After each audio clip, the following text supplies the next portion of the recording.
আসসালামু আলাইকুম। আমন্ত্রণ বাংলা ভিশন সংবাদে। আপনাদের সাথে আছে মিথিলা ইসলাম। শুরুতে জানিয়ে দিচ্ছি বিআরবি কেবল সংবাদ শিরোনাম। ছুটির দিন বাদে মহানগরীগুলোতে শিক্ষার্থীদের হাফ ভাড়া কেবল ঘোষণা নয়, প্রজ্ঞাপন চায় আন্দোলনকারীরা। কাল মোমবাতি প্রজ্বলন কর্মসূচি। খালেদা জিয়ার বিদেশে চিকিৎসার বিষয়ে আইনি সুযোগ খোঁজা হচ্ছে, জানিয়েছেন মন্ত্রী। সরকারের স্বার্থেই তা করা উচিত, বললেন মির্জা ফখরুল। অস্ত্র প্রতিযোগিতার পরিবর্তে শান্তির বিশ্ব চান প্রধানমন্ত্রী শেখ হাসিনা। চাকরি না খুঁজে তরুণদের উদ্যোক্তা হতে আবারও আহ্বান।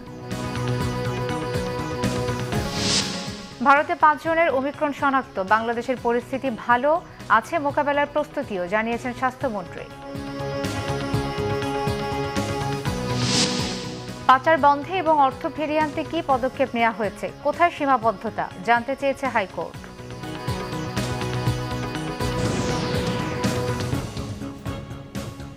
দেখছিলেন বিআরবি কেবল সংবাদ শিরোনাম।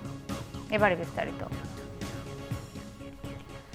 11 ডিসেম্বর থেকে চট্টগ্রাম সহ দেশের সব মহানগরীতে শিক্ষার্থীদের জন্য হাফ ভাড়া কার্যকরের ঘোষণা দিয়েছে বাংলাদেশ সড়ক পরিবহন মালিক সমিতি।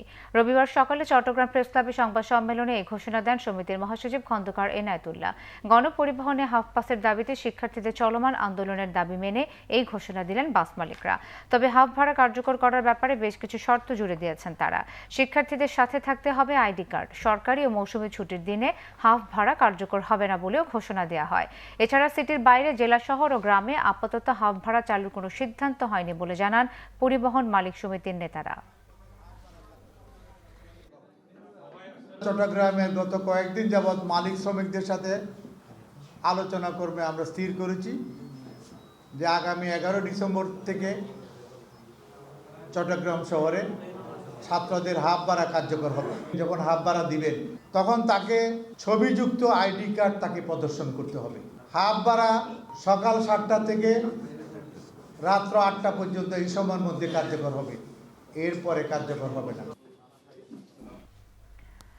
সড়ক দুর্ঘটনার বিচার, নিরাপদ সড়ক ও প্রজ্ঞাপন আকারে বাসে হাফ ভাড়া কার্যকর সহ 11 দফা দাবিতে আজও রাজধানীতে আন্দোলন করেছে শিক্ষার্থীরা। কফিন মিছিল ও ব্যঙ্গচিত্রের মাধ্যমে সড়কে প্রাণহানির প্রতিবাদ জানায় তারা। তবে পুলিশি বাধায় শাহবাগে মিছিল নিয়ে দাঁড়াতে পারেনি নিরাপদ সড়ক আন্দোলনের শিক্ষার্থীরা। সড়কে নিরাপত্তা, সারা দেশে শর্তহীন হাফ পাসের প্রজ্ঞাপন জারি সহ 9 দফা দাবিতে রবিবার বেলা 1টার দিকে শাহবাগ জাতীয় জাদুঘরের সামনে থেকে মিছিল বের করে সাধারণ শিক্ষার্থীরা। আন্দোলনকারীরা প্রতীকী মরদেহের কফিন নিয়ে শাহবাগের মূল সড়কে অবস্থান নেওয়ার চেষ্টা করে। সেখানে তারা পুলিশি বাধার মুখে পড়ে। পরে কফিন নিয়ে বিক্ষোভ মিছিল শুরু করে তারা। মিছিলটি ঢাকা বিশ্ববিদ্যালয়ের রাজু ভাস্কর্যের সামনে গিয়ে শেষ হয়। এ সময় আন্দোলনকারীরা জানান, নিরাপদ সড়কের দাবিতে দেশের 18 জেলায় এই কর্মসূচি পালিত হয়েছে। দাবি বাস্তবায়নে সোমবার সন্ধ্যায় কেন্দ্রীয় শহীদ মিনারে মোমবাতি প্রজ্বলন ও প্রতিবাদী গানের ঘোষণা দেয় তারা। সন্ধ্যা 6টায় শহীদ মিনারে মোমবাতি প্রজ্বলন করব।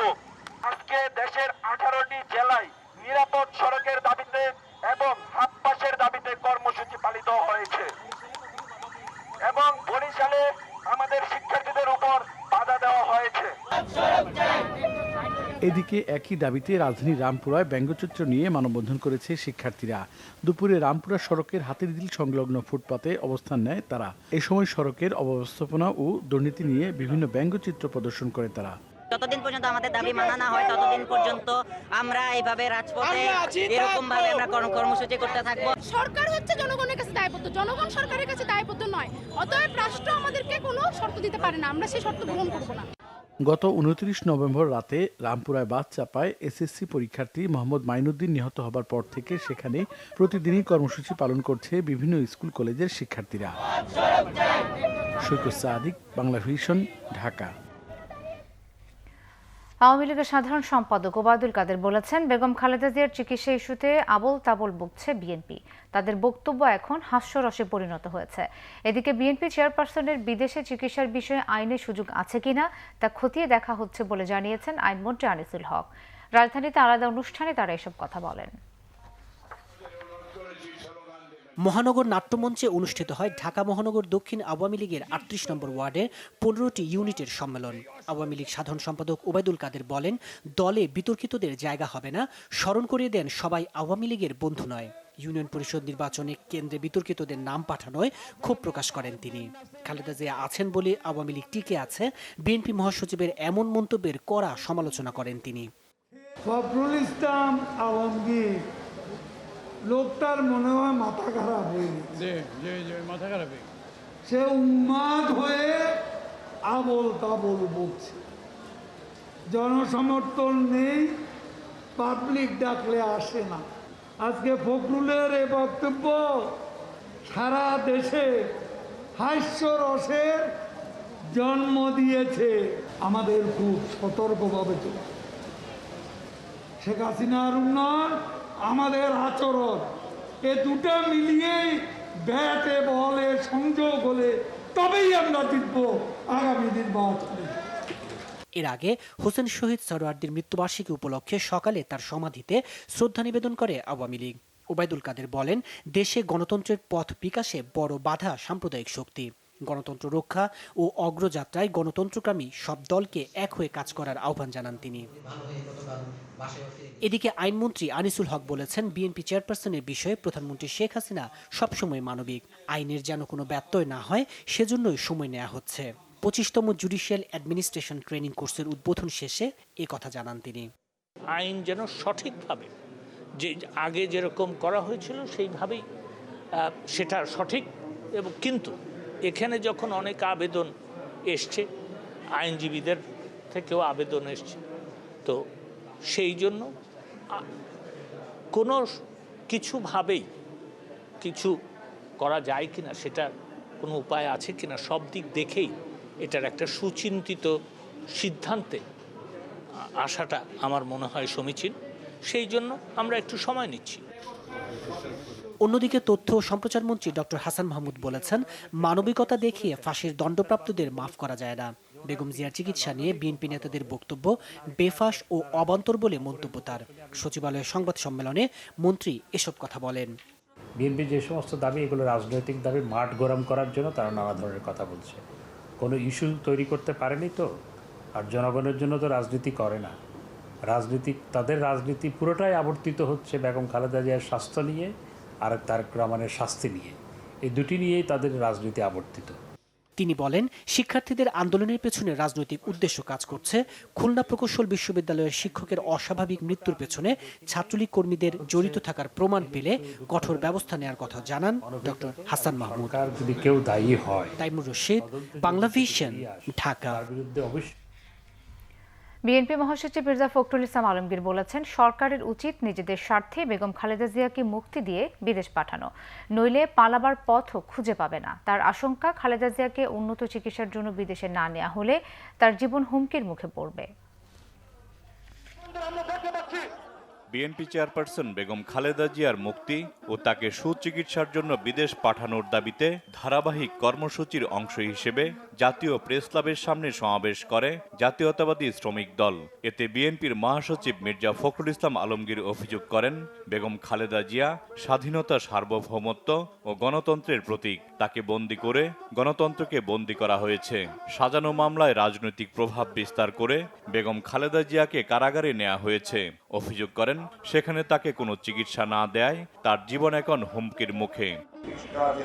তারা বলছেন, অতি দ্রুত যদি দেশের বেগম খালেদা জিয়াকে উন্নত চিকিৎসার জন্য উন্নত কেন্দ্রে না দেওয়া হয়, আমেরিকা অথবা যুক্তরাজ্য অথবা জার্মানিতে, তাহলে তার জীবন রক্ষা করা মুশকিল হয়ে যাবে। আপনাদের স্বার্থেই, আপনাদের বাঁচার স্বার্থে দেশ ও নেত্রীকে মুক্তি দিয়ে বিদেশে চিকিৎসা করতে পাঠান, তাকে সুস্থ করে দেখে নিয়ে আসুন। তা নাহলে আপনারা ওই পালাবার পথটাও খুঁজে পাবেন না। অন্যথায় আপনাদেরকে অবশ্যই জনগণের কাঠগড়ায় দাঁড়াতে হবে।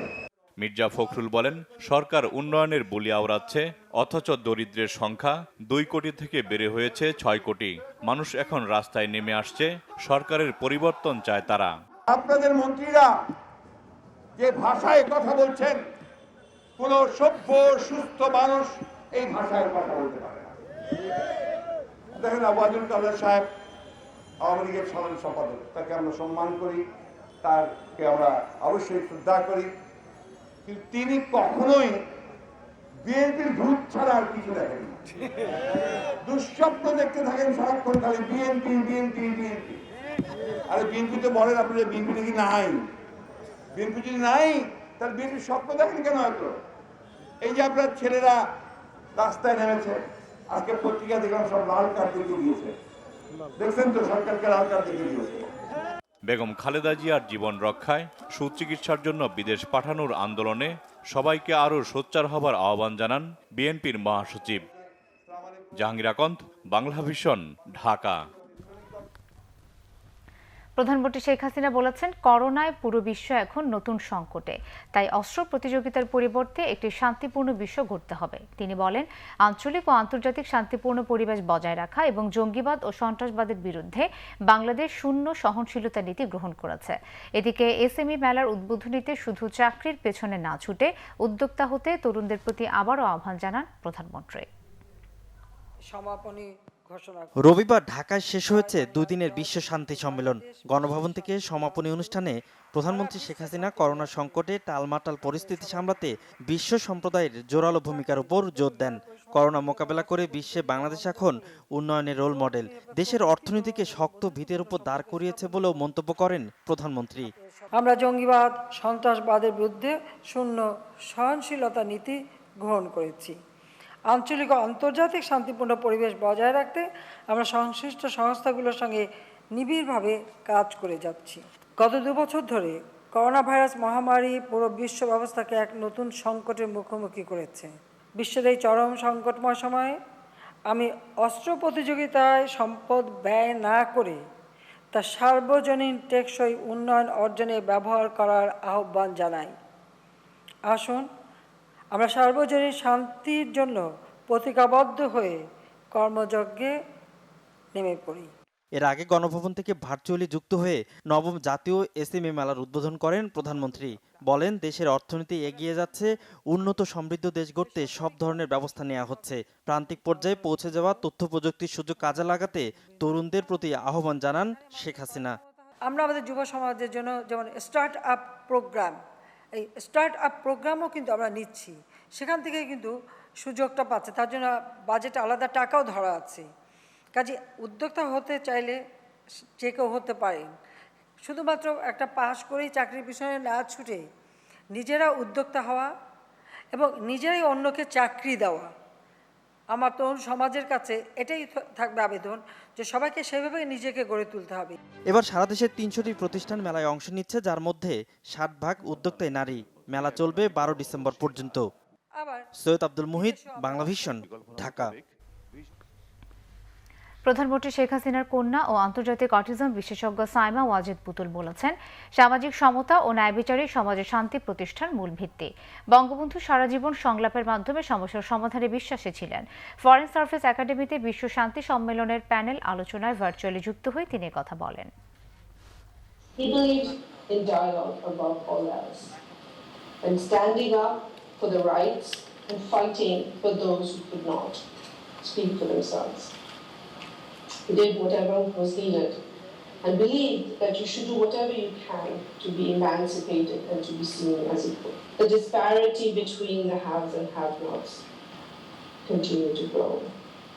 The disparities between religious beliefs cause to extreme poverty, social isolation. করোনায় গত একদিনে দেশে আরও 6 জনের মৃত্যু হয়েছে। এদের মধ্যে 3 জন পুরুষ ও 3 জন নারী। স্বাস্থ্য অধিদপ্তরের রবিবারের প্রেস বিজ্ঞপ্তিতে জানানো হয়, এ নিয়ে মোট মৃতের সংখ্যা 28,001 জন। 24 ঘন্টায় 19,132টি নমুনা পরীক্ষা করে নতুন করোনা শনাক্ত হয়েছে 197 জনের। এতে মোট শনাক্তের সংখ্যা দাঁড়ালো 15,77,443 জন। নতুন সুস্থ 226 জন। মোট সুস্থের সংখ্যা 15,42,274 জন।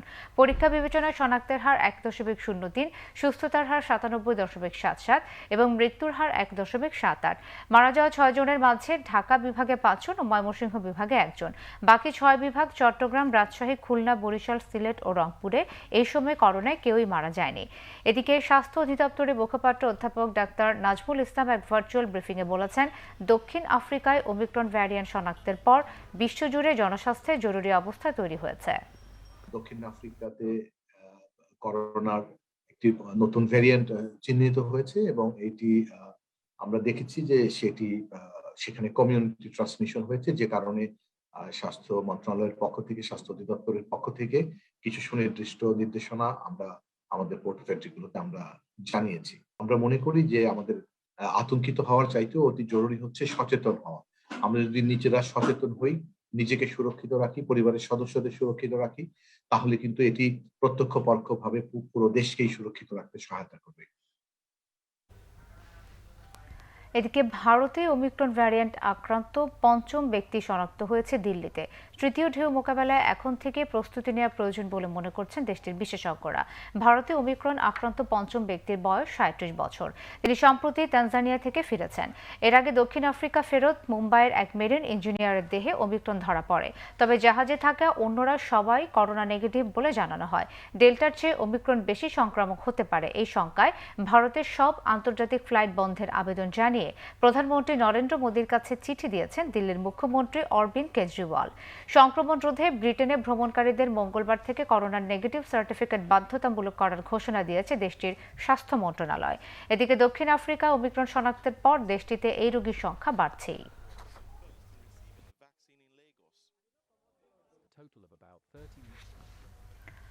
করোনা পরিস্থিতি নিয়ন্ত্রণে থাকায় নতুন করে দেশে লকডাউনের চিন্তা ভাবনা নেই বলে জানিয়েছেন স্বাস্থ্যমন্ত্রী জাহিদ মালেক। দুপুরে সাভারের থানা রোড এলাকায় নির্মাণাধীন Bangladesh institute of health management ঘুরে দেখা শেষে তিনি এই তথ্য জানান। মন্ত্রী আরও বলেন, বিশ্বের বিভিন্ন দেশে ওমিক্রন ছড়ালেও বাংলাদেশের পরিস্থিতি ভালো। তিনি আরও জানান, এ নিয়ে ভারতের সাথে বাংলাদেশের সীমান্ত বন্ধের পরিকল্পনাও নেই। এছাড়া বাংলাদেশে পর্যাপ্ত করোনা টিকা আছে বলে আশ্বস্ত করেন মন্ত্রী। বর্ডার বন্ধ করার কোনো পরিকল্পনা নাই। বর্ডারে আমরা পরীক্ষার ব্যবস্থা, আমাদের স্ক্রিনিংয়ের ব্যবস্থা, টেস্টের ব্যবস্থা, কোয়ারেন্টাইনের ব্যবস্থা আমরা জোরদার করেছি। আর এখন দেশে সেই ধরনের কোনো পরিবেশ তৈরি হয় নাই যে পরিবেশে আমাদের লকডাউনে চিন্তা করতে হবে। দেশ ভালো আছে, নিরাপদে আছে। অর্থ পাচার বন্ধে এবং পাচার হওয়া অর্থ ফিরিয়ে আনতে বাংলাদেশ ফিনান্সিয়াল ইন্টেলিজেন্স ইউনিট কি ব্যবস্থা নিয়েছে এবং তাদের কার্যপরিধি কি তা জানতে চেয়েছেন হাইকোর্ট। রবিবার বিচারপতি মোহাম্মদ নজরুল ইসলাম তালুকদার ও বিচারপতি এ.কে.এম. জহিরুল হকের দ্বৈত বেঞ্চ এই আদেশ দেন। অর্থ পাচারে জড়িত 14 প্রতিষ্ঠান ও 29 ব্যক্তির তালিকা আদালতে দাখিল করে দুর্নীতি দমন কমিশন। এই সময় আদালত বলেন, এত আলোচনার পরও টাকা পাচার হচ্ছে, তাহলে সীমাবদ্ধতা কোথায়? প্রশ্ন রাখেন আদালত। অর্থ পাচারকারীদের বিষয়ে সবাইকে তথ্য দিয়ে সহযোগিতা করতে বলেন আদালত। আইনে যে কিছু সীমাবদ্ধতা আছে দুর্নীতি দমন কমিশনের, সেটাও আমরা আদালতের সামনে তুলে ধরেছি। কারণ ঘুষ আর দুর্নীতি এই দুটো জিনিস দুর্নীতি দমন কমিশন অনুসন্ধান তদন্ত করতে পারে। কিন্তু যদি কোনো ব্যবসায়ী বিদেশে টাকা পাচার করে, সেইখানে বিএফআইউর ইনস্ট্রাকশন ছাড়া কিছু করা যায় না। বিএফআইউ থেকে যদি কোনো তদন্ত করতে দেওয়া হয় তাহলে এখানে পারা যায়, আদারওয়াইজ এটা সম্ভব না। আদালত সরকারকে ডাইরেকশন দিয়েছেন, বিএফআইউ কি স্টেপ নিয়েছে, বিএফআইউর কার্যপরিধি কি, এইসব ব্যাপারে আদালতে ব্যাখ্যা দিতে। তথ্য প্রযুক্তি খাতে বিদেশি আয় ও বিনিয়োগের অপার সম্ভাবনা বাংলাদেশের সামনে। খাতটির উপর ভর করে চতুর্থ শিল্প বিপ্লবে সামিল হতে চায় বাংলাদেশ। সেই লক্ষ্যে এই খাতে দক্ষ মানব সম্পদ উন্নয়নে জোর দিয়েছে সরকার। রূপকল্প 2021-এর অন্তর্গত ডিজিটাল বাংলাদেশ প্রত্যয়ের উপর শিহাব হোসেনের ধারাবাহিক প্রতিবেদনের আজ দেখুন দ্বিতীয় পর্ব। ছবি তুলেছেন জামাল উদ্দিন। ডিজিটাল বাংলাদেশ বিনির্মাণে প্রধানমন্ত্রী শেখ হাসিনার দূরদর্শী পরিকল্পনার অংশ হিসেবে দেশের বিভিন্ন প্রান্তে গড়ে তোলা হয়েছে IT centre, software technology park, hitech park, incubation centre. Gazipur কালিয়াকৈরে বঙ্গবন্ধু হাইটেক সিটিতে এরই মধ্যে তৈরি হচ্ছে ডায়ালিসিস মেশিন, এমনকি নোকিয়ার মতো বিশ্বখ্যাত ফোন।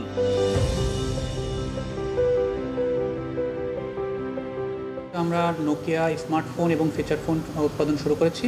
এখানে যে ফোনগুলো আমরা তৈরি করছি এটা সবই মেড ইন বাংলাদেশ, এবং তাদের যে বক্সের উপরে যে মেড ইন বাংলাদেশ লেখা থাকবে এবং হ্যান্ডসেটে যদি যে লেবেল থাকে সেখানেও মেড ইন বাংলাদেশ লেখা থাকবে। সরকারের যে নীতিমালাগুলো আছে সেগুলো যদি আমাদের ফেভারে থাকে, আগামী বছরের থেকে হয়তো বা আমরা আমাদের দেশের চাহিদা মিটিয়ে বিদেশেও রপ্তানি করতে পারবো।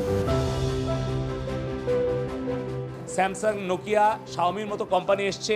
আমরা একদিকে চাই বিশ্ববিখ্যাত কোম্পানিগুলো বাংলাদেশে আসুক, হাইটেক পার্কে তাদের ফ্যাক্টরি সেট আপ করুক। অপরদিকে চাই বাংলাদেশের ওয়ালটন সিম্ফনি সারা বিশ্বের বাজার দখল করুক, এবং সেই কারণে নীতিগত সহায়তা কি 24 সাল পর্যন্ত আমাদের আইটিএস সেক্টরে ট্যাক্স সম্পূর্ণ মওকুফ করে দিয়েছেন মাননীয় প্রধানমন্ত্রী। এক্সপোর্ট, সেই এক্সপোর্টের ওপরে 10% ক্যাশ ইনসেন্টিভ দিয়েছেন। বিশ্বে এই ধরনের প্রস্তাব বা এই ধরনের নীতিগত সহায়তা অন্য কোনো দেশ তো এই মুহূর্তে দিচ্ছে না। দেশের বিভিন্ন প্রান্তে গড়ে ওঠা Sheikh Kamal IT training centre, Joy silicon tower, incubation সেন্টারে প্রত্যন্ত অঞ্চলের তরুণরা এখন কাজ করছে কৃত্রিম বুদ্ধিমত্তা, ভার্চুয়াল রিয়েলিটির মতো জটিল সব বিষয় নিয়ে।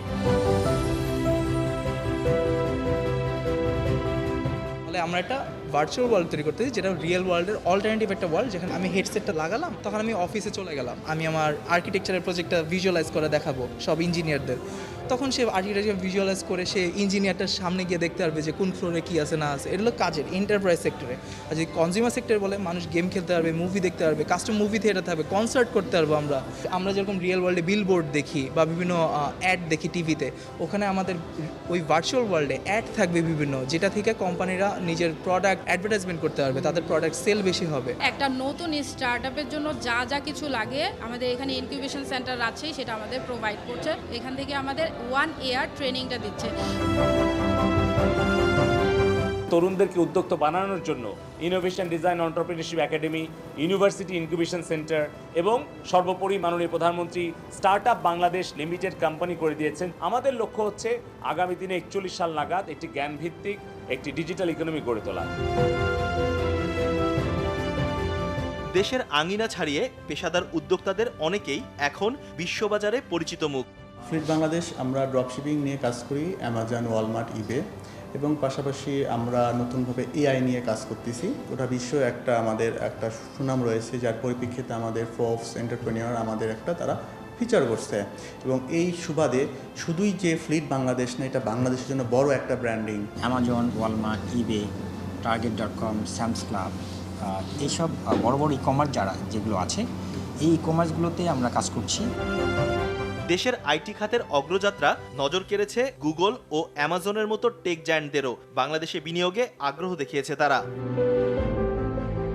তথ্য প্রযুক্তি খাতে এরই মধ্যে বাংলাদেশ বহুদূর এগিয়েছে, পেয়েছে আন্তর্জাতিক নানা স্বীকৃতিও। এক্ষেত্রে হাইটেক পার্ক, ইনকিউবেশন সেন্টারের মতো সরকারি নানা উদ্যোগ যথেষ্ট ভূমিকা রেখেছে। এই নতুন উদ্যোক্তারাই একসময় বাংলাদেশকে তথ্য প্রযুক্তিগত দিক থেকে বিশ্বে সুপ্রতিষ্ঠিত করবে। এটা আর কোনো স্বপ্ন নয়, বাস্তবতা। শিহাব হোসেন, বাংলাভিশন, রাজশাহী। দুর্বল হয়ে গভীর নিম্নচাপে পরিণত হয়েছে ঘূর্ণিঝড় জাওয়াদ, আর এর ফলে দেশের মধ্যাঞ্চল ও দক্ষিণাঞ্চলে হালকা থেকে মাঝারি বৃষ্টিপাত অব্যাহত রয়েছে। ঢাকার আবহাওয়া অফিস জানিয়েছে, জাওয়াদের প্রভাবে দেশে কোনো ক্ষয়ক্ষতির আশঙ্কা নেই, তবে আগামীকাল পর্যন্ত এই বৃষ্টিপাত অব্যাহত থাকতে পারে। এরপরই কমে যাবে তাপমাত্রা।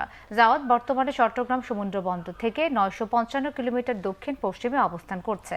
ক্রমে এটি উত্তর দিকে অগ্রসর হয়ে আরও দুর্বল হয়ে পড়বে। ঘূর্ণিঝড়টি গভীর নিম্নচাপে পরিণত হলেও সাগর উত্তাল থাকায় সমুদ্র বন্দরগুলোকে 3 নম্বর সতর্ক সংকেত দেখিয়ে যেতে বলা হয়েছে।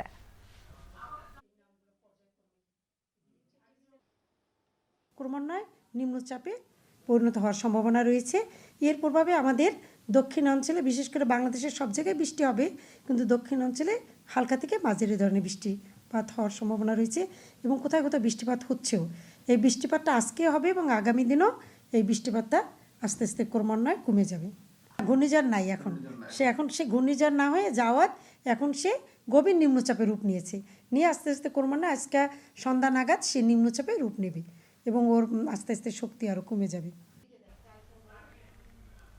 এদিকে ঘূর্ণিঝড় জাওয়াদের প্রভাবে ভারতের অন্ধ্রপ্রদেশে ঝড়ো বাতাসে গাছ পড়ে একজনের মৃত্যু হয়েছে। দেশের আবহাওয়া বিভাগ জানিয়েছে জাওয়াদ তার শক্তি হারিয়ে গভীর নিম্নচাপে পরিণত হয়েছে। এর প্রভাবে পশ্চিমবঙ্গ, উড়িষ্যা, অন্ধ্রপ্রদেশ সহ উপকূলীয় অঞ্চলে চলছে ভারী বৃষ্টিপাত। কলকাতায় রবিবার সন্ধ্যা পর্যন্ত 11 মিলিমিটার বৃষ্টিপাত রেকর্ড করা হয়েছে। ব্যাহত হচ্ছে যান চলাচল। আসাম, মেঘালয় ও ত্রিপুরা সহ কয়েকটি রাজ্যে সতর্কতা জারি করা হয়েছে। সোমবার সকাল পর্যন্ত মাঝিদের সমুদ্রে না যাওয়ার নির্দেশ দেওয়া হয়েছে। ভারী বৃষ্টির পূর্বাভাস রয়েছে পাঞ্জাব, হরিয়ানা, চণ্ডীগড় ও দিল্লিতেও। ব্যাপক বৃষ্টি হতে পারে হিমাচল প্রদেশ, উত্তরাখণ্ড, জম্মু কাশ্মীর ও লাদাখেও।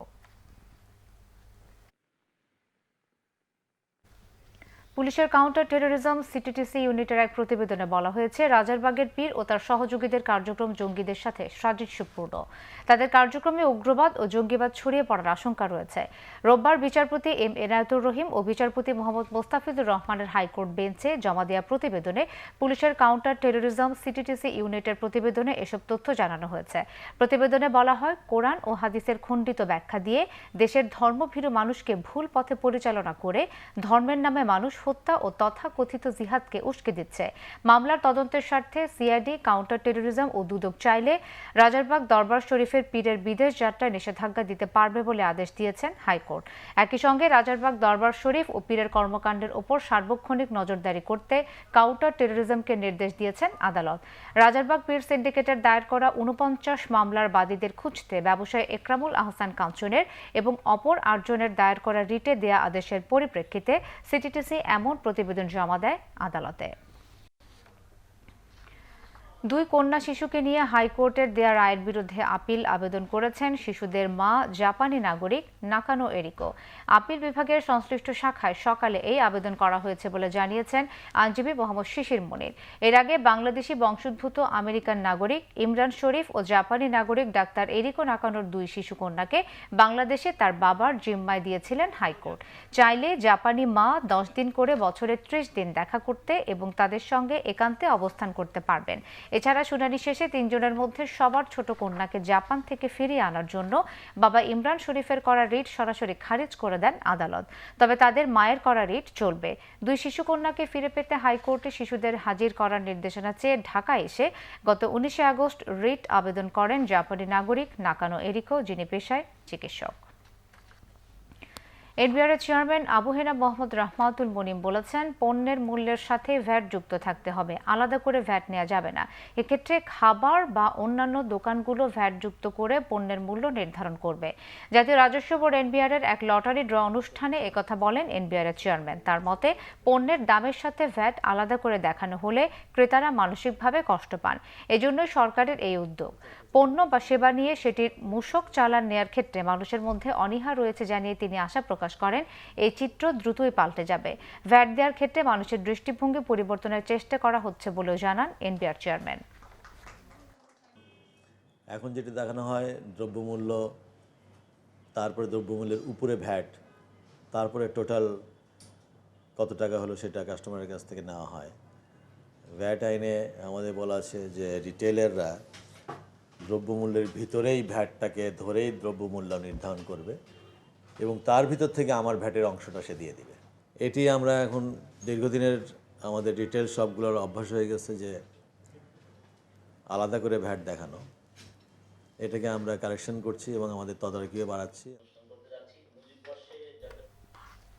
জাতীয়তাবাদী মহিলা দলের সভাপতি আফরোজা আব্বাস অভিযোগ করেছেন, বিদেশে চিকিৎসার সুযোগ না দিয়ে বেগম খালেদা জিয়াকে হত্যার ষড়যন্ত্র হচ্ছে।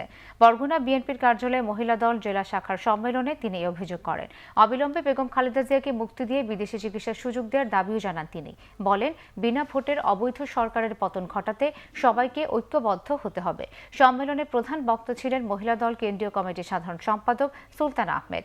উদ্বোধন করেন কেন্দ্রীয় কমিটির সহ সভাপতি জিবা আমিন আল গাজী। বিশেষ অতিথি ছিলেন জেলা বিএনপি সাধারণ সম্পাদক অ্যাডভোকেট আব্দুল হালিম। সভাপতিত্ব করেন জেলা মহিলা দলের আহ্বায়ক করিমা জামান।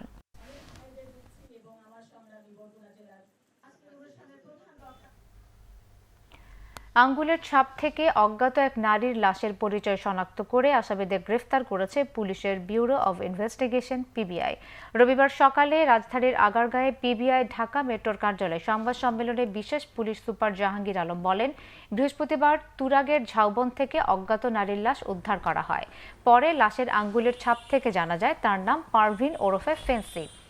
তদন্তে বেরিয়ে আসে নিকেতনের এক বাসায় গৃহকর্মীর কাজ করত সে। বৃহস্পতিবার সকালে ফেন্সিকে অমানসিক নির্যাতন করে হত্যা করে গৃহকর্তা জসিমুল হাসান ও তার স্ত্রী সামিনা হাসান। লাশ গুম করতে বাড়ির ড্রাইভার রমজানের সহায়তা নেয় তারা। ওই দিনই তুরাগের ঝাউবনে ফেন্সির লাশ রেখে আসে জসিমুল ও তার স্ত্রী সামিনা। দুজনকে গ্রেফতার করেছে পিবিআই।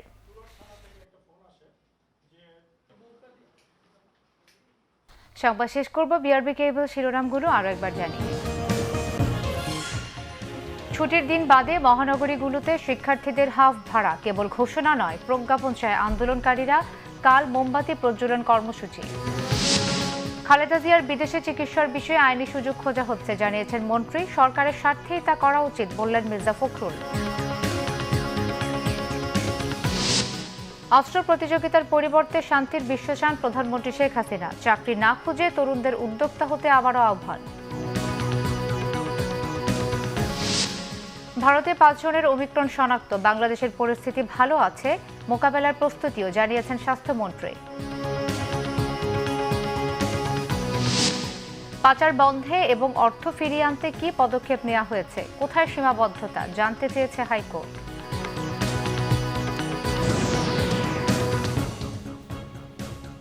এই ছিল এখনকার মতো। পরের সংবাদ রাত 10:30টায়। এছাড়া বাংলা ভিশন সংবাদ ও সংবাদ সংশ্লিষ্ট অনুষ্ঠান দেখতে ভিজিট করুন www.bvnews24.com ও facebook.com/banglavisionnews এবং সাবস্ক্রাইব করুন youtube.com/banglavisionnews। ধন্যবাদ।